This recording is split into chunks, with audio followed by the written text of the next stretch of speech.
حمید خراساني ولې د تاجکستان د ولسمشر څخه بخښنه وغوښته.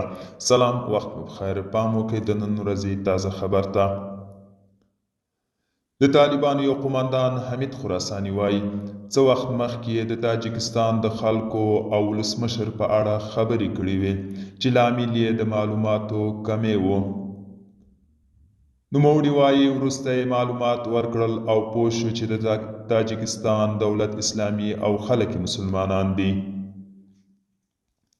نوموړی وایي تاجکانو په معاصر تاریخ کې اسلام ته دومره خدمت کړی چې نورو قومونو نه ده کړی.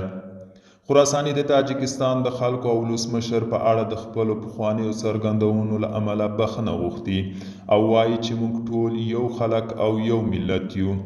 هغه تر دې مخکې په یو ویډیويي کلیپ کې د تاجکستان حکومت بېدینه بللی و او ویلي و چې هغه هیواد کې باید اسلامي نظام جوړ شي.